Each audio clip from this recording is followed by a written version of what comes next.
Your father wasn't perfect, but he was pretty damn close.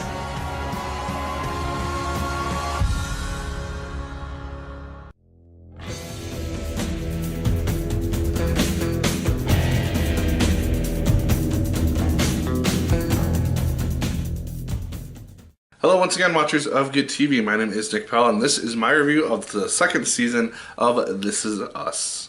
Now, before I go any further or talk about any significant things, know that obviously there will be spoilers from season 1 of this show, so just know that if you haven't watched the show at all. And I'll be diving pretty somewhat thoroughly into season 2 in regards to just kind of major events that I want to touch on, give my opinion on. I obviously can't cover everything, otherwise this would be an hour-long video of sorts. So if I don't touch on something that you want to know my thoughts on personally, leave it in the comments down below. I'll be happy to answer you personally there. Now, obviously the biggest reveal of this season came on Super Bowl Sunday in regards to how Jack Pearson ends up dying. Now, everybody, myself, my mom, everybody who I know who has watched the show had their own theories about how he was going to end up getting killed. We had hints thrown at us throughout the last couple seasons in regards to, oh hey, batteries were bought for us for a smoke detector. We see the house, which has been burned up during a supposed fire during the end of the first episode of season 2. We know that Kate blames herself significantly for her father's death for some reason. And so we have these little hints that we can just kind of form theories about in the back of our heads until we see the actual episode. We know that Jack survives the fire technically, but he dies of smoke inhalation. He goes in cardiac arrest at the hospital and just dies on the table, unfortunately. He has this really kind of cheesy moment with Rebecca. She goes to buy him a snack, and just in the scenes behind her, you can see the hospital staff rushing into the room. They see that something's going wrong. Obviously, Jack has gone into cardiac arrest, and she just doesn't realize that anything is happening, that her husband is dying right behind her, feet away from her, and she can't do anything. And so once she gets the snack that she was going to buy, she runs into a doctor, and he basically has to tell her, the person that you just saw like 2 minutes ago, they're dead. And it's just kind of a heartbreaking thing, and I can't imagine having to go through that myself. And so the episodes that followed that, obviously we got the kids' reactions to Jack's death, which were obviously very, very sad, very tear-jerking, and everything that you would pretty much expect. And you got to see Rebecca have to be pretty much a strong person. She tells Miguel, basically, because he's watching the kids, if you cannot be strong right now, because she just told him that Jack died, I can't have you in there with my kids, because they had to be strong for the kids, because they knew that the kids were going to break down crying, as they should. So they had to put on a strong face when they were in front of their kids so that they could have somebody cry on and they could have somebody stable there and strong to weep towards. And so I really like that about Rebecca, because I really am curious to see in the coming seasons, as we see more and more episodes that follow the aftermath of Jack's death, and see the days, the weeks, the months, etc. after that, where we get the kids going off to college eventually. Just seeing how the relationship with Rebecca changes, because obviously Kate goes very distant from her mother eventually, while Randall grows close to her.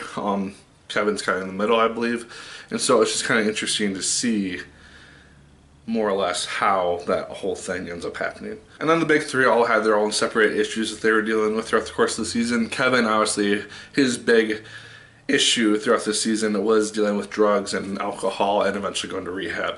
Those episodes are very, very good. I think that if the actor is going to win an Emmy for his role in the show, is going to be for the scene where he's on the football field just shouting out everything, where he just sees the incident which just cost him his future on the football field, where he just busted his leg, knew that he would never be able to play again.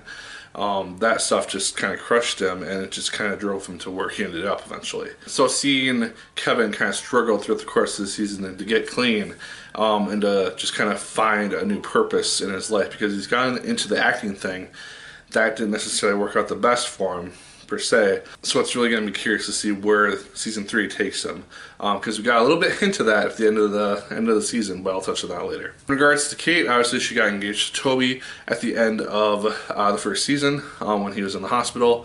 They have that throughout the course of the season. It doesn't really get broken off, I believe, at all, to my remembrance. It's been a while since the first couple episodes. But the biggest thing that Kate pretty much dealt with throughout the course of the season was the time when she had her kid, or when she was pregnant with a child.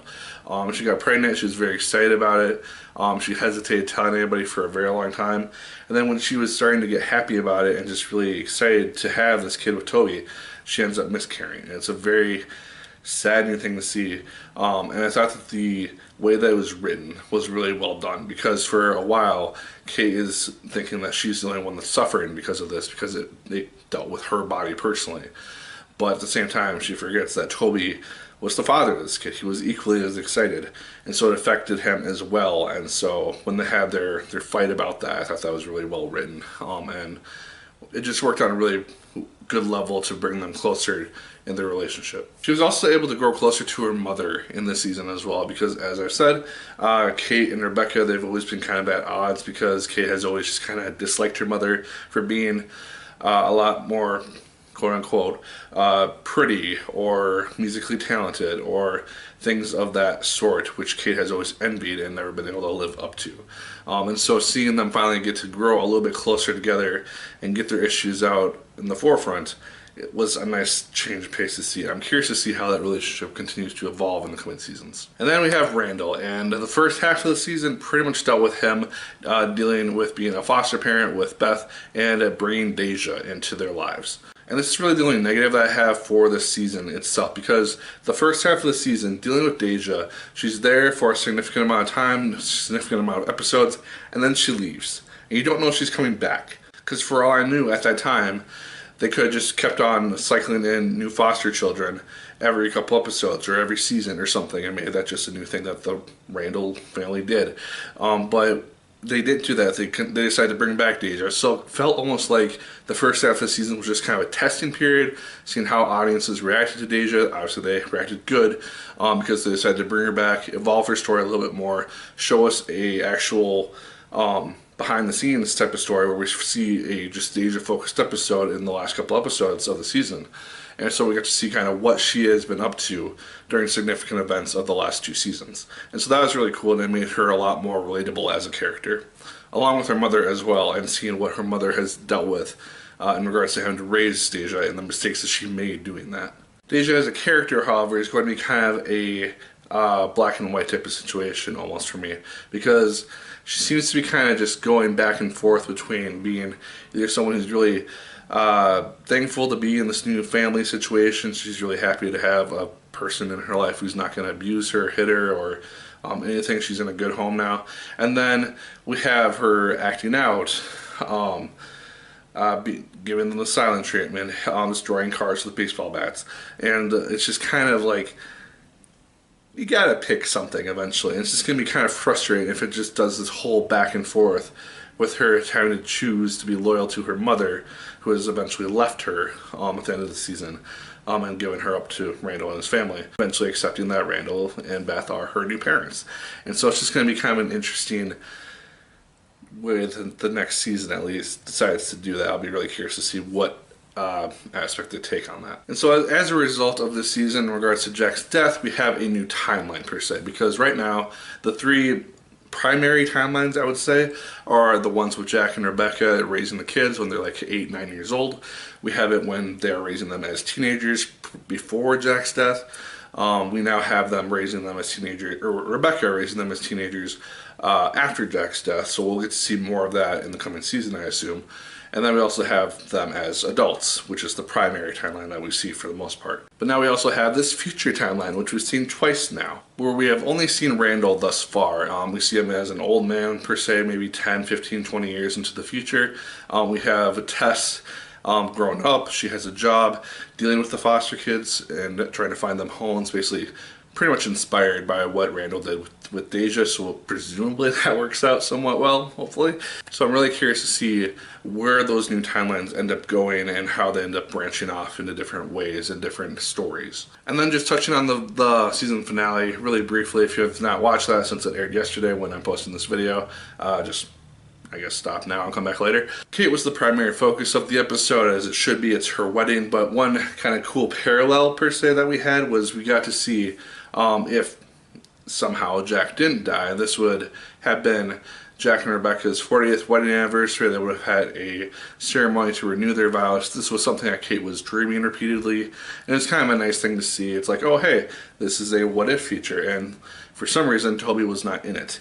And so that's a little bit concerning. And then we get to the actual wedding that goes off more or less without a hitch. Kate goes off on an errand and ultimately decides to spread out the remainder of Jack's ashes, which is kind of her finally kind of letting go of that guilt per se, and finally just accepting that he is gone.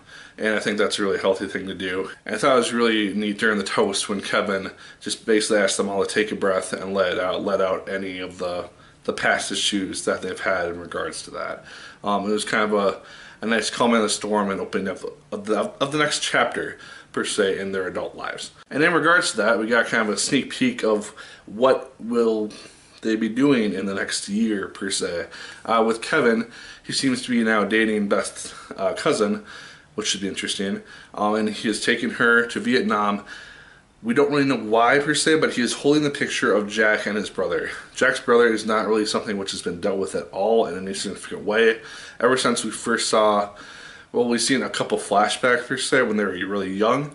We haven't seen anything of them as teenagers or adults or anything of that sort. So I'll be really curious to see what they end up doing with that storyline, if they finally decide to show flashbacks of Jack in Vietnam, show what happened with his brother.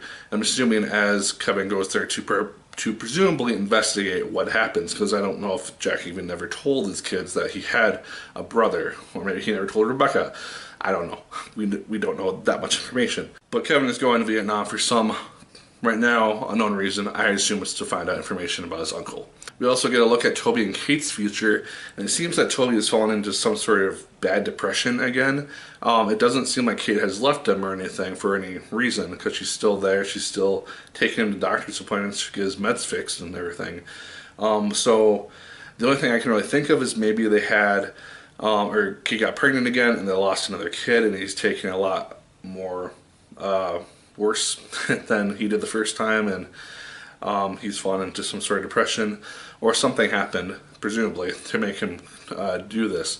But we should find out relatively soon, I would hope, or at least by the mid-season finale of season 3, what's going on with that. And then lastly, we see Randall and Tess again in the future, and it seems like Randall's trying to get her to go and visit somebody, and my guess is that it's either Beth, either maybe she has died at this point, so they have to go to her grave, or the more likely one for me personally is it could be Deja in jail or prison. But just based on that last scene that we saw with her smashing Randall's car, we have reason to think that she might continue to go down the path of her mother, and maybe there's nothing Randall can ultimately do about it. I would like to think that's not the case, and maybe it's just some other thing that I'm not thinking of, but that's the main thing that I can think of right now. But those are just my theories. I literally just finished watching the season finale just like maybe half an hour ago before filming this, so there's still a lot of time to process theories until September when the show comes back. So yeah, those are my thoughts on season 2 of This Is Us. Let me know your thoughts, theories, anything about the show down in the comments down below. I'd love to discuss it with you there. As always, make sure to like, favorite, comment, share, all that good stuff. I would really appreciate it immensely. And as always, people, my name is Nick Pell. And once again, keep on watching.